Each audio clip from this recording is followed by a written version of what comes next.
Hi there! Welcome to Reading with Miss Nelson. Today we're going to read Harold and the Purple Crayon. This book is a classic. I read it when I was a kid. It's a book about creativity and imagination. One evening, after thinking it over for some time, Harold decided to go for a walk in the moonlight. There wasn't any moon, and Harold just needed a moon for a walk in the moonlight. So what can he do? And he needed something to walk on. He made a long, straight path so he wouldn't get lost. That's very important.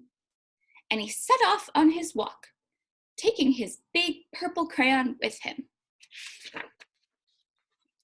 But he didn't seem to be getting anywhere on the long, straight path. So he left the path for a shortcut across a field, and the moon went with him. Where would you like to go on a walk?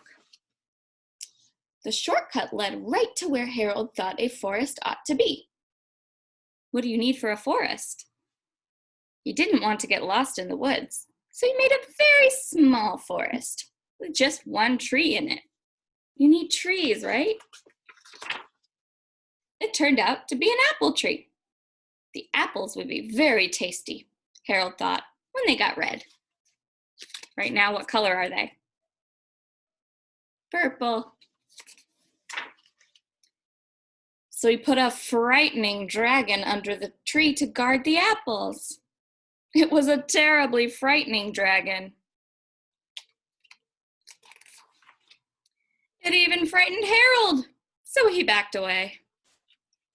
His hand holding the crayon shook. Do you ever shake when you get scared? Suddenly, he realized what was happening when his hand is shaking. But by then, Harold was over his head in the ocean. He drew water by accident, huh? He came up thinking fast, and in no time, he was climbing aboard a trim little boat. Some good problem solving, huh? He quickly set sail, and the moon sailed along with him. After he had sailed long enough, Harold made land without much trouble. He stepped ashore on the beach, wondering where he was.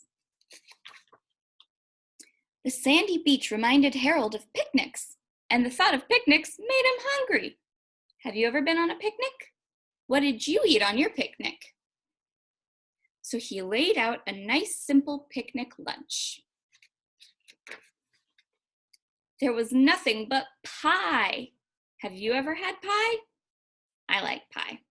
I like apple pie. But there were all 9 kinds of pie that Harold liked best. Can you think of 9 different kinds of pie? That'd be pretty tasty. When Harold finished his picnic, there were quite a lot left. He hated to see so much delicious pie go to waste. What do you think he's going to do? So Harold left a very hungry moose and a deserving porcupine to finish it up. And off he went, looking for a hill to climb to see where he was. Harold knew that the higher up he went, the farther he could see. So he decided to make the hill into a mountain. Have you ever climbed a really high hill or a mountain?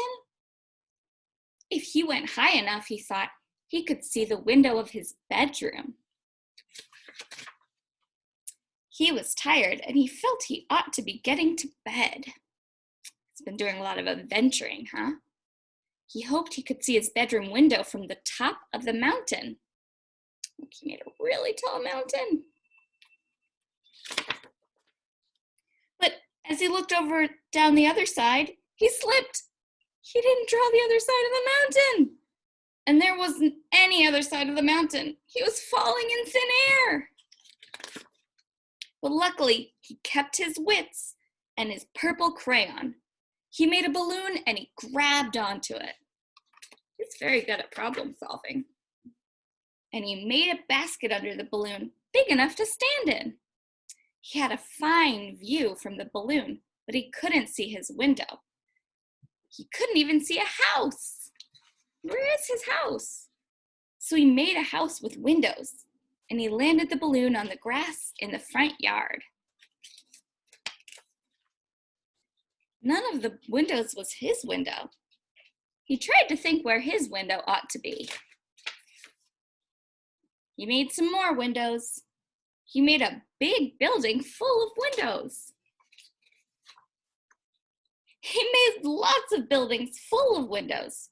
He made a whole city full of windows. But none of the windows was his window. He couldn't think where it might be. He decided to ask a policeman. So he decided to ask for help. That's a good idea. The policeman pointed the way Harold was going anyway, but Harold thanked him. It's a good idea to thank people when they help you, right? And he walked along with the moon, wishing he was in his room and in bed. Then suddenly Harold remembered. He remembered where his bedroom window was when there was a moon. It was always right around the moon. And then Harold made his bed. He got in and he drew up the covers. The purple crayon dropped on the floor, and Harold dropped off to sleep. So if you could draw an adventure, what would you draw? Tell me all about it, and have a great day.